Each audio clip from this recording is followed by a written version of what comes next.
Ήταν 5, γίναν 10, φτάσανε 27 τα περίλαμπρα αστέρια της σημαίας της Ευρωπαϊκής Ένωσης. Και μέσα σ' όλα και πάνω απ' όλα, ελεύθερο, δημιουργικό, φωτόλαμπρο, τα αστέρι του Σφαίη. Φέτος γίναμε 18 χρονών.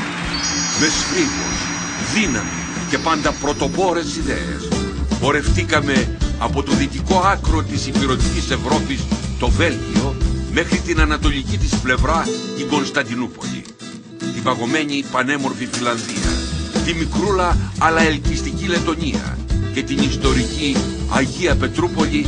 Μεταφέραμε το ελληνικό πνεύμα και την ανεπανάληπτη ελληνική κουλτούρα. Στις ετήσιες μεγάλες εκδηλώσεις μας τιμήσαμε ισχυρές παγκίνως αναγνωρισμένες προσωπικότητες, κυρίως της πόλης μας. Και φτάσαμε στο σήμερα για να τιμήσουμε και να δοξάσουμε τη μία και μοναδική, την απλησίαστη και ανεπανάληπτη, την καλλιτέχνηδα που με όσα κοσμητικά επίθετα και αντιστολίσεις όλα εκμηδενίζονται μπροστά στο μεγαλείο της παρουσίας της. Κυρίες και κύριοι, αγαπημένοι μας φίλοι, με συγκίνηση και δέος, ο Σφαίη τιμά φέτος την Ολύμπια τραγουδίστρια θεά Μαρινέλα.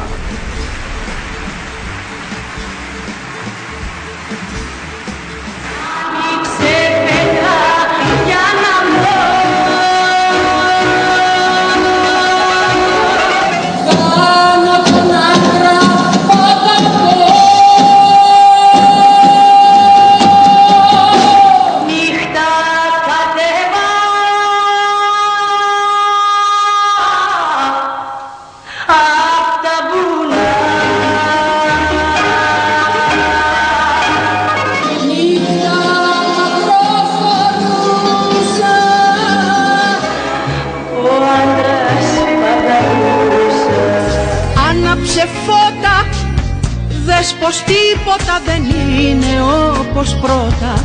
Έλα πλάι μου εδώ κοντά σε μένα, η παράσταση αρχίζει πια.